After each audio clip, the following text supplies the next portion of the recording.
Welcome to WildernessMaster.com. This is the video series Wilderness Master 101, and today we're talking about first aid basics. Now, before I get started, folks, got to do something to you. Got to give you a disclaimer. Number one, I'm not a medical professional. I'm not a doctor. I'm not a nurse. I'm no longer even a certified paramedic. What I have done is a lot of emergency medicine work in the past as a special forces medic. That said, my skills are only current as my outdoor activities have kept them. I am telling you reasonable advice in these series, but I always recommend that if you have any question about anything that we give you, that you go seek and consult with a medical professional. That's the disclaimer, folks. You're going to hear that on a lot of these first aid ones. Today's talk is first aid basics. And I've got to talk with you real quick about some general things that you need to understand before we get into the detailed series about specific first aid skills. And that's what today's going to be about. We're not going to take this kit apart. I'm not going to be bandaging anybody today. This is going to be a talk and listen for you as an audience. Let's get started. So first off, there's different levels of first aid and emergency scenarios. If I'm in an urban setting and I have a medical urgent to emergent situation, I'm going to immediately try to get myself into the medical channel as quickly as possible. The choices I have are with the most, I'd say, level of having emergency medical people on you working quickest would be calling an ambulance. Anytime you see a situation where there looks like there's significant trauma, somebody's been knocked out, I highly encourage you in that urban setting to seek an ambulance. The second setting may be a suburban or slightly rural setting where there's going to be a longer response time or delay time in terms of getting someone to a medical facility or in front of medical staff.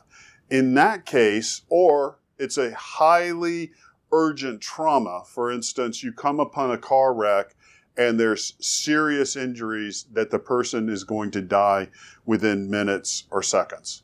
In those situations, you need to be prepared to provide some basic first aid, whether that's CPR, stopping the bleeding, stabilizing the patient's structure so that they don't do any further damage. We'll talk about that in a minute. The Wilderness Master 101 series, when it talks about first aid, really is going to give you some general skills that you can use in general. But our setting that we're discussing with you is the back country. You are days potentially away from having medical personnel able to attend to you. And therefore, some of the topics that we talk about in here would not apply at all during the suburban or urban. That said, today's basics, they go for all of them.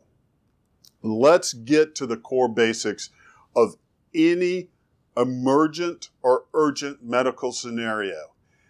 Every single person that you come across, including yourself, that you have to give medical aid to, you always need to do the ABCs first. The ABCs are airway, breathing, and circulation.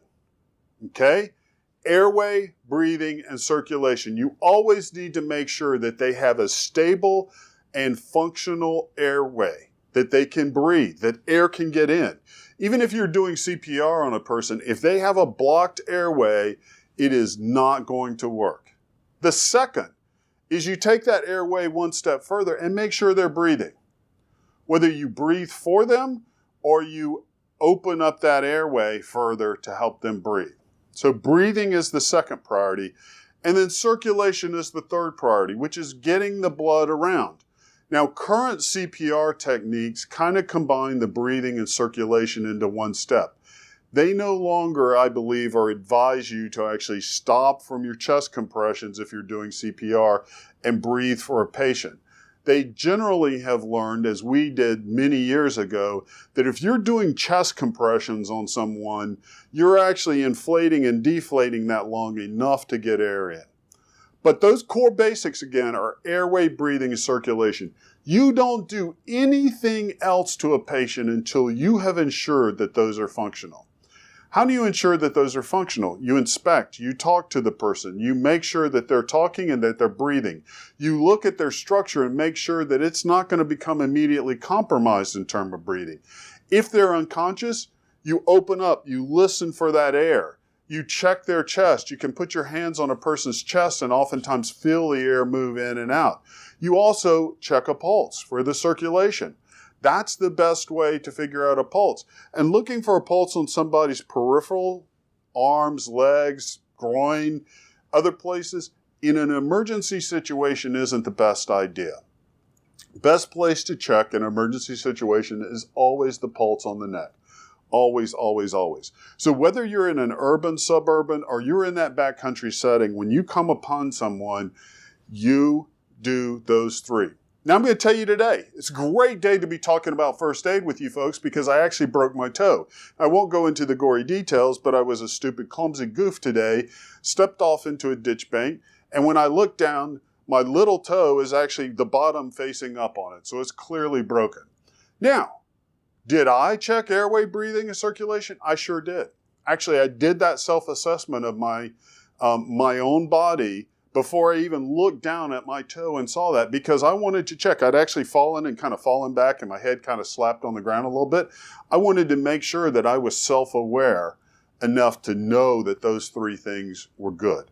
And it was important to do that because while my toe clearly hurt and clearly had damage to it, it would be worthless to me if I stopped breathing, if my airway had become clogged because maybe something had hit me and started some swelling, or suddenly I had a heart attack because I'm an old guy here, folks. Let's face it, I could have a heart attack from falling in a ditch tomorrow, you know?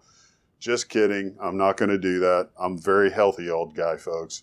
But you never know. So yes, even in the most minor circumstances like that, you do a quick assessment, airway, breathing, circulation. Well, folks, that's today's core first aid because that's really all you need to know to get started. We're going to get into more first aid, specific topics, and demonstrations on techniques. Stay tuned. I'm Luke Stevens. This is the WildernessMaster.com.